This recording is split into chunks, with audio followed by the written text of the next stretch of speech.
ਲੋਕਾਂ ਵਿੱਚੋਂ ਰੋਕੇ ਅਵਲੜਾ ਤੇ ਜਿਸ ਦਾ ਨਾਮ ਗਰੀਬੀ ਕੰਡ ਵਲਾ ਕੇ ਲੰਘ ਜਾਂਦੇ ਨੀ ਓਏ ਰਿਸ਼ਤੇਦਾਰ ਕਰੀਬੀ ओ बुद्धि वाला के लंघ जांदे नी ते रिश्तेदार करीबी। तो जनाब गल दसन लिया एहसास दी, अगर रिश्ते दे विच एहसास नहीं ना ते ना कोई कज़न ते ना मसेर ना कोई पतरेर ते ना ही कोई मामा ना मासी ना चाचा ना चाची ना ताया। असल रिश्ता है एहसास दा। हाँ वो कोई भी बरादरी हो, अगर तुहाडे च एहसास ना दी कोई चीज़ नहीं हैगी तो समझ लो टाइम पास है। कई रिश्तेदार ऐसे दिमक की तरह तुहाडे नाल लग के तुहाडे नाल खा के रह के ते सारी जिंदगी जनाब मेरी बुग़्ज़ दे नाल जिंदगी गुजार छड़नी है, लेकिन मुफलसाना रवैया इख्तियार नहीं करना और ना ही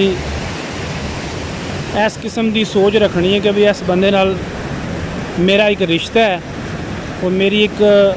ये नाल मेरी पहचान है। कोई पछाण नहीं, जब तक उन्होंने मतलब है वो तुहाडा है, जदों तक वह मतलब निकल गया उस तो बाद वो नाल तुहाडी कोई अंदरों खाते मुनाफकत जिहड़ी है वो नाल रखनी है। ਇਹ ਤੁਹਾਨੂੰ ਅਸੀਂ सैर भी करा रहे हैं जनाब मेरी बाहर बारिश दी, नाले तुहानूं गल सुना रहा कि बई नशा नीति जिहड़ी है ना, नशाई नीति सिर्फ और सिर्फ अगर देखा जाए तो वो तुसी अगर एक जानवर नाल भी प्यार करो ना, एक हालांकि तुहाडे वो किसी तरह भी तुहाडा कोई रिश्तेदारी तो नहीं है भी, एक जानवर दे नाल तुसी किसी किस्म का भी प्यार करो वो भी तुहाडे नाल जनाब मेरी वापसी ते उन्नी मुहब्बत करेगा, उन्ना ही जनाब मेरी तुसी उन्होंने वेच सड़ो, किसी को दे सड़ो किसी दूसरे डेरे ते तुसी, लेकिन जदों भी तुहानूं वो देखेगा तो एक बारी वो जनाब मेरी ज़रूर सिर चुकेगा क्या मेरा मालिक सी पहला। लेकिन कई मुनाफक ऐसे होंदे ने कि जिहड़े सारी जिंदगी तुहाडे कोल बिल्कुल रहिंदे ने, लेकिन उन्हां दे विचों बुग़्ज़ नहीं जांदा। ऐसी रिश्तेदारां तो बचो, इन्हां लोकां तो अल्लाह ताला पनाह दे, क्योंकि इन्हां ने लबादा उड़िया हुंदा है, पता नहीं चलता बंदे दे विच कितनी भी जनाब मेरी सलाहियत होवे, लेकिन वो इस तरह महसूस करते हैं जिस तरह असी तुहाडे बिल्कुल जनाब मेरी जिहड़ा ना तुहाडी खैर मंगने, जबकि वो खैर नहीं मंगते। तो तुहानूं जाने एक गल सुना जी कि एक बंदा मेरा दोस्त जनाब मेरी बड़ा करीबी सऊदी अरब दे विच 28 साल तो बाद जदों घर आया तो कोई उहदी बीमारी भी सी तो कोई जनाब मेरी वो घर भी आ गया ते हुण वो जिहड़े रिश्तेदार जिहड़े उत्थों चीज़ां मंगाते सी और बड़ा जनाब मेरी उहदे नाल मुहब्बत सी और बड़ा प्यार सी, जिन्नी लग ला सी, इस टाइम मैनूं मिलिया तो कहंदा कि भाजी मेरे नाल कोई बंदा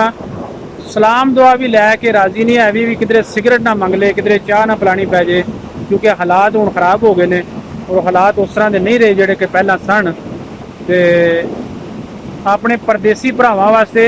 अपनी सेफ्टी रख के चलो, अपना जनाब मेरी कोई भी काम करते हो अपनी सेफ्टी लाजमी रखो, क्योंकि रिश्तेदार मैं तुहानूं दस्सिया पहला भी कि एहसास दा, अगर तुहाडे विच कोई बंदा एहसास करता है वो कोई बरादरी है या कोई दूसरे पिंड दा या दूसरे इलाके का भी है ना, तो समझ लो वो तुहाडा साथ है। ये जिहड़े नाल बैठे हुए जनाब मेरी रिश्तेदार ने ना, इन्हां दे हालात इस तरह होंदे ने कि ये रिवाज के मुताबिक तुहाडा जनाजा भी पढ़न दे, वो तुहाडे वर्तन के हिसाब नाल तुहाडीआं शादियां ते जांदे ने।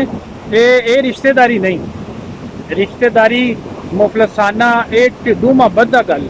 ये दिल की गल है। ये जरूरी नहीं है कि भाई कोई 1000 पा के 2 लैण वाली गल है, ये तो वो कोई गल नहीं ना है भी, ये तो तुहाडा वर्तन है। तुसीं ना पा के देखो, अगली बारी तुहाडे जनाब मेरी कोई बंदा आ गया तो गल करो, लिहाजा अपनी सेफ्टी रख के चलो। और मैं तो कहांगा कि तुसीं घरदिआं तो भी सेफ्टी रख के चलो, अपनी जनाब मेरी जिहड़ा ना तुहाडा ज़ाती मामला वो तुहाडा ते अल्लाह दा, ठीक है ना, तो तां जिंदगी गुजरती है। बुरे वक्त का कोई पता नहीं, किसी टाइम भी आ सकता है और किसी ते भी आ सकता है। दुआवां याद रखना है, अल्लाह दे वाले।